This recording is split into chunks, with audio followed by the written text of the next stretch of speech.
Assalamualaikum, I am Amna. I make videos on cooking, outing, DIYs and vlogs. If you like something on my channel, please don't forget to subscribe it. अस्सलामुअलैकुम, welcome back to my channel. अल्लाह ताला से उम्मीद है कि आप सब बखैर व आफियत होंगे और ज़िंदगी का एक नया सूरज देखने पर अल्लाह ताला के शुक्र गुजार होंगे। मेरा आज का व्लॉग ना कुकिंग पर है ना आउटिंग पर। आज का व्लॉग एक इफेक्टिव होममेड फकी बनाने की रेसिपी पर है। इसके अंदर इंग्रेडिएंट्स हमारे मैदे के लिए बहुत इफेक्टिव हैं और ये फकी या सफ़ूक बहुत रीज़नेबल प्राइस में घर में भी बन सकती है। बहुत सी कंपनीज इन्हीं अज्जा को मिक्स करके मुख्तलिफ नाम देकर छोटी छोटी बॉटल्स में पैक करके काफ़ी महंगा बेच रही हैं। हम घर में काफ़ी कम कीमत में ज़्यादा मकदार में ऐसी फकी तैयार कर सकते हैं।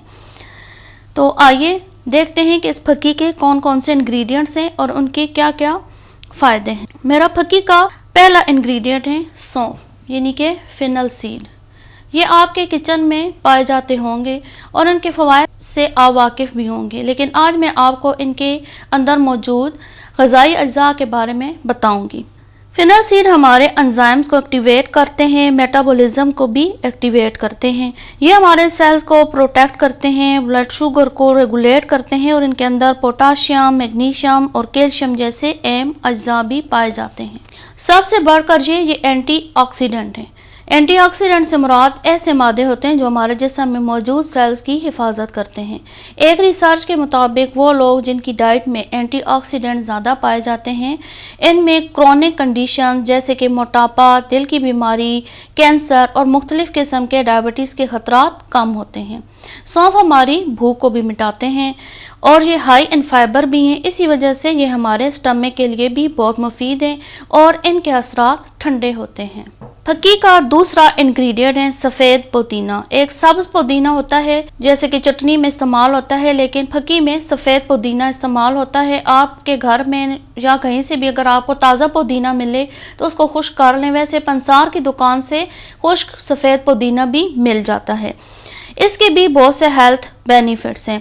ये हमारी ग़िज़ा का हिस्सा ईज़िली बन जाता है। इस वजह से हमारे डाइजेस्टिव सिस्टम को इम्प्रूव करने में भी काफ़ी हेल्पफुल होता है। जिन लोगों में बैड ब्रीथ का प्रॉब्लम है, यानी सांस लेने पर बदबू का एहसास होता है, इसमें इसका इस्तेमाल मुफीद है।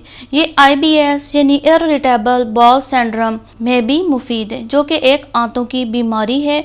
ये भी एंटीऑक्सीडेंट है। ये जिस्म में जाकर मैदे के हार्मफुल माइक्रोब्स के ख़िलाफ़ काम करता है, आंतों और मैदे के मसल्स को रिलैक्स करता है एंड रेगुलेट करता है। इसके अंदर भी potassium, magnesium, calcium, vitamin A और C पाए जाते हैं, लेकिन इसको एम्प्टी स्टमक इस्तेमाल ना किया जाए, नहीं तो ये मैदे में जलन भी पैदा करता है। द नेक्स्ट इंग्रेडिएंट इज़ नौशादर। इसका साइंसी नाम अमोनियम क्लोराइड है। ये इस तरह सॉलिड फॉर्म में मिलता है। इसको मैंने पीस कर नहीं रखा क्योंकि ये भी वाइट था और इतना पता नहीं चलता है कि इसकी मिकदार कितनी लेनी है, तो मिकदार के हवाले से मैं आपसे बाद में डिस्कशन करूँगी। बहरहाल ये पीस इतना आपने लेना होगा, इतनी मिकदार में अगर फकी बनानी हो तो वह मैं आपको बाद में बताऊँगी। ये मैदे की ब्लोटिंग के लिए बहुत ज़्यादा मुफीद है, यानी जब ब्लोटिंग से मुराद खाने के बाद जब मैदा फूल जाता है, अफारा हो जाता है, उसके लिए मुफीद है। अगर मैदा किसी का कमज़ोर हो उसके लिए भी मुफीद है। जिगर के अफ़ाल को भी बेहतर करता है। ये हमारे जिस्म के pH लेवल को मेंटेन रखता है। मैदे की वजह से अक्सर जो खांसी आती है, इसके लिए भी मुफीद है। द नेक्स्ट इंग्रेडिएंट इज़ अनारदाना। अनारदाना दो अहम और मुनफरिद मादों पर मुश्तमिल होता है जो कि हमारी सेहत के लिए इंतहाई अहम है। एक को प्योनी कोलाजेंस कहते हैं, ये इसके छिलके में पाया जाता है, यानी कि अनार के छिलके में पाया जाता है और ये भी एक एंटीऑक्सीडेंट है। दूसरा प्योनिसिक एसिड है जो कि इसकी सीड में होता है, जो कि हमारे वज़न को कम करने में हेल्पफुल होता है। हमारे जिस्म के लिए इंटेक ऑफ फाइबर बहुत ज़रूरी है। एक रिसर्च के मुताबिक एक अनार के अंदर 45% फाइबर होता है और फाइबर हमारे स्टमक के फंक्शन को ठीक करता है। अनारदाना हमारे जिस्म के इम्यूनिटी सिस्टम को भी बूस्ट अप करता है। The next ingredient is cardamom, यानी कि सब्ज़ इलायची।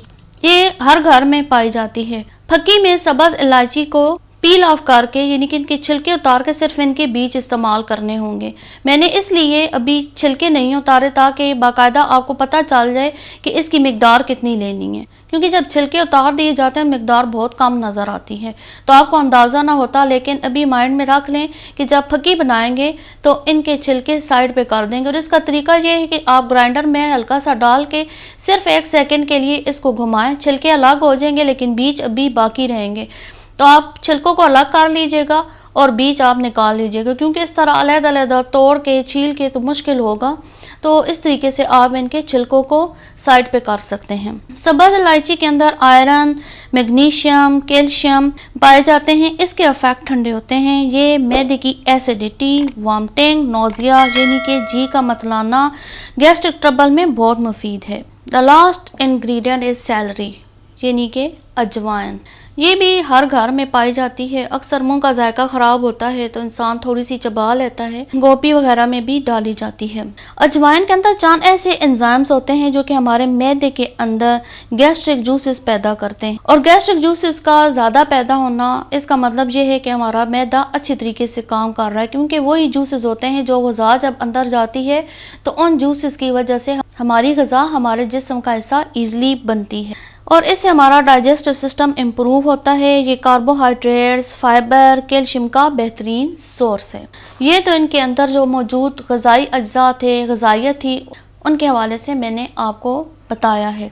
अब बात होती है फकी बनाने का तरीका क्या है। बहुत सिंपल है। सौंफ के मैंने इस तरह के 3 टेबल स्पून लिए हैं। सफ़ेद पुदीने के भी इतने ही भर भर के 3 टेबल स्पून लिए हैं। अनारदाने के भी 3 टेबल स्पून लिए हैं और अजवाइन के भी मैंने 3 ही टेबल स्पून लिए हैं। इन चारों चीज़ों की मिकदार एक जैसी होनी चाहिए। अगर आपने ज़्यादा बनानी है तो आप इनको 6 टेबल स्पून कर सकते हैं। कम बनानी है तो 1.5 आप टेबल स्पून कर सकते हैं। लेकिन इसके लिए आपने थोड़ा सा ख्याल करना होगा, क्योंकि इसका जायका बहुत ज़्यादा खट्टा हो जाता है जो फिर खाने के काबिल नहीं रहती। इतनी ज़्यादा मिकदार की फक्की के लिए नौशादर का इतना पीस काफ़ी है। ये आप पर डिपेंड करता है। इसके फ़ायदे बहुत हैं लेकिन बहुत खट्टापन भी इंसान के गले के लिए मुफीद नहीं होता। और इलायची मैंने सिर्फ 2 टेबल स्पून ली हैं, वो भी भरे हुए नहीं थे। एक तो इलायची महंगी बहुत है, दूसरा इसकी खुशबू भी इरिटेट करती है। इन दोनों की मिकदार यानी कि नौशादर और इलायची की मिकदार कम लेनी है, बाकी सब की मिकदार आपने एक जैसी लेनी है।